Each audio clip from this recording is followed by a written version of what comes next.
Season 10 is nearly upon us, and with that, a new shift in the meta for the Necromancer. If you've been sick and tired of Blood Wave, I promise you, you're going to be really excited to be playing Necromancer in Season 10.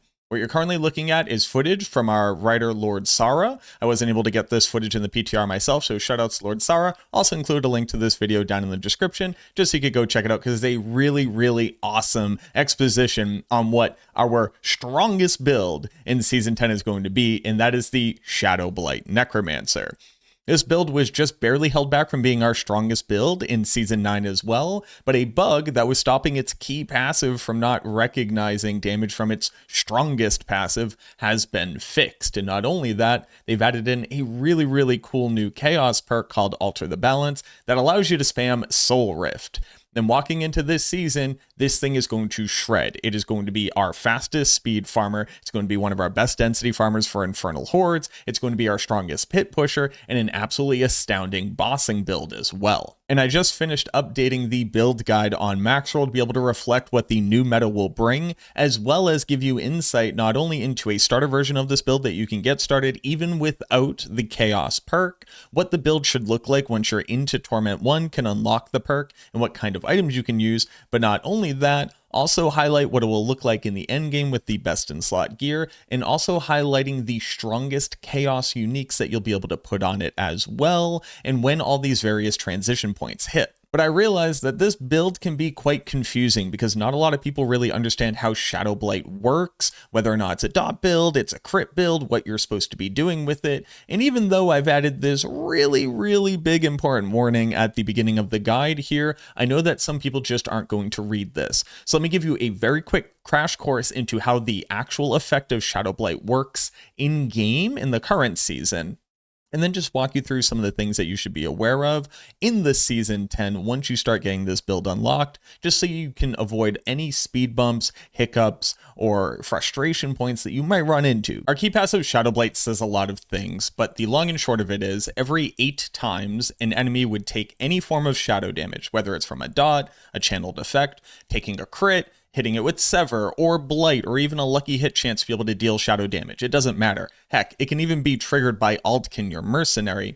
They're going to take a large instance of damage. That instance of damage is about 200% of your weapon damage, but on top of that, it has a very large damage scaler. You gain 70% of whatever shadow damage or shadow damage over time that you have on your gear as a huge damage multiplier, up to 450%.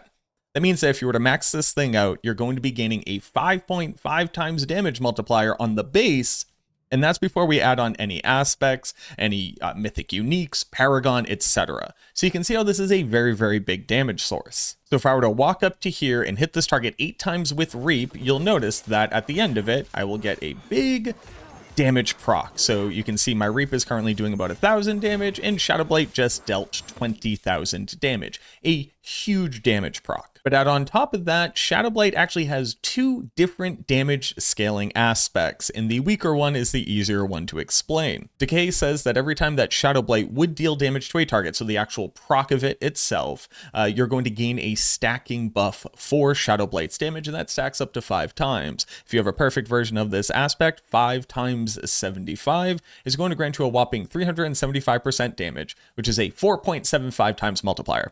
That was a lot of words, but basically this aspect says once you fully trigger it, you're basically multiplying Shadow Blight's damage by 5. That's insane, except for the fact that this is the weaker of the 2 aspects. In Season 9, the Blighted aspect was reworked, so it now says that consecutive hits of Shadow Blight's key passive will deal 70% increased damage per hit, and it resets at the end of 6 seconds. So let's just say for fun and games, you could trigger this effect 3 times per second, which is actually on the low end of a number of triggers that we can actually do. So 3 times per second means each second you're going to be gaining 210% increased damage, which is additive with itself, or roughly 1,260% damage, or a whopping 13 times damage multiplier from this aspect. That is absolutely insane. Also, the balance similarly says a lot of things, but the thing that's important is that your ultimate skills, namely Soul Rift, are going to have a new functionality added to them, and they are now core skills that no longer have a cooldown, but instead have a very high essence cost. Luckily in the game, there is a resource temper that says when you cast an ultimate skill, you're going to restore resource. And even though this has been nerfed walking into Season 10, putting 3 of them onto your 2 rings and your amulet is more than enough to fully offset the resource cost of spamming Soul Rift. Add on to the fact that Soul Rift itself generates a huge amount of resource and you can have 10 of them running simultaneously. The other big change to Soul Rift with and without this effect is that normally you would drain a soul 4 times per second of up to 3 enemies, and on bosses you absorb 3 souls every time you do, so that's 12 souls per second.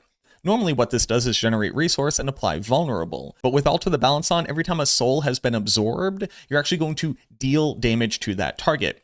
So 10 soul rifts, each dealing damage to every target twice per second with its damage over time, is 20 damage instances per second, as well as on a boss, 12 more damage instances per second from the draining souls.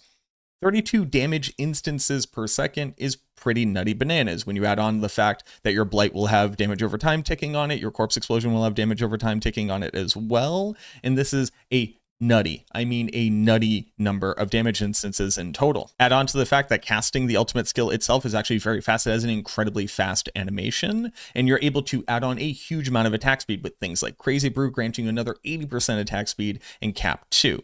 All of this leads to Shadow Blight, the key passive being triggered so many times per second that the damage multiplier that you get from the blighted aspect is going to be astronomically huge. Like with just Soul Rift going, you're triggering Shadow Blight 4 times per second on a boss target, and this would also work up to 3 times per second on every single target within range of like the trash and the elite mobs, and if you're speed farming, etc.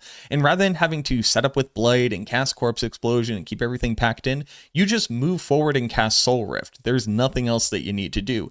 Everything else on your bar is for super sweaty people like me who are trying to push in the pit. You are just going to hold down this button. Like just looking back at Lord Sara's video here, this is a tier 80 pit that they're attempting to speed farm. I believe they do this in 1 minute and 40 seconds, if I'm not mistaken. And they're just walking forward and casting Soul Rift. You're also going to be able to use things like the Bach and Jaw rune word combination, be able to gain teleport. If you wanted to get really sweaty and slightly reduce your damage, you could put Inexorable Reaper onto your boots, and then you could cast Sever to have a second teleport as well. It's pretty insane. Again, this build is going to be our strongest pit pushing build. It's going to go up to pit tier 123 as long as there's no weird bugs or we haven't underestimated how powerful the build is going to be. It has an insanely huge area of effect over which it applies all of its damage. So you're able to bring this thing into the new content that's super important, the Infernal Hordes, be able to farm Bartuck, be able to get your Chaos uniques and be able to unlock all of your various powers and to be able to progress your season's journey as well. And because this no longer has any setup, it has become incredibly viable for bossing as well. Like if we watch them jump forward and smash this boss in just a few seconds, you can see how quickly things are going to get shred. And the bosses in Torment 4 are not even going to come close to being able to ignore any of the damage that you're doing. But again, here, a really great example. It's just going to slaughter the Infernal Hordes. All you have to do is run around, teleport with Jaw Rune. Again, you can put on Inexorable Reaper for another teleport. And if you're near a monster, you cast Soul Rift once or twice. That's it. It's that easy.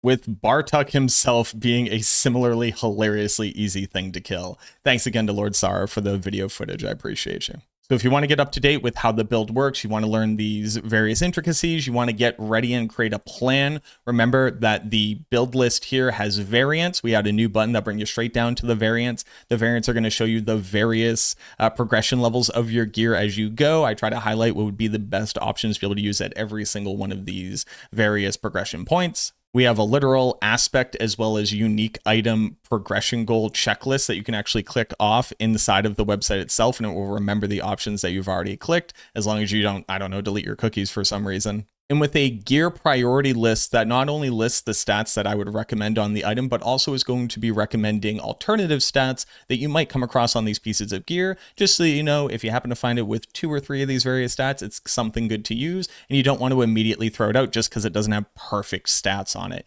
Yes, the planner itself is really good to use, but check here in case you're picking up gear and you're wondering, hey, is that one worth it for me to use on my character, as well as trying to get an understanding of which stats are the most important on uniques. Crown of Lucian here, we're going to list the unique effect at the top of this list to let you know this one's the most important. So you don't have to be worrying about whether or not you care about the damage on a unique item or which one of these stats that you're trying to masterwork. The green up arrows tell you what to look for.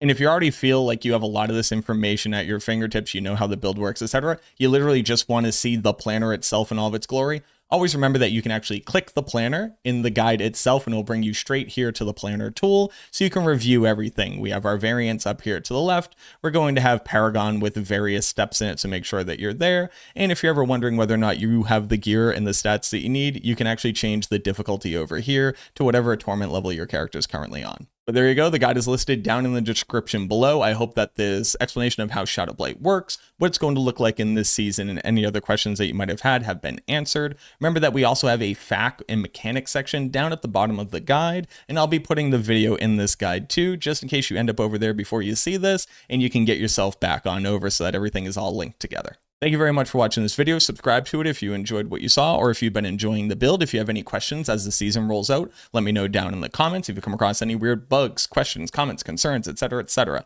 I'd love to hear from you. But that's enough of me yapping. Thank you so much for watching this video. I truly, truly hope that it helps. I look forward to seeing you on Shadow Blight in Season 10.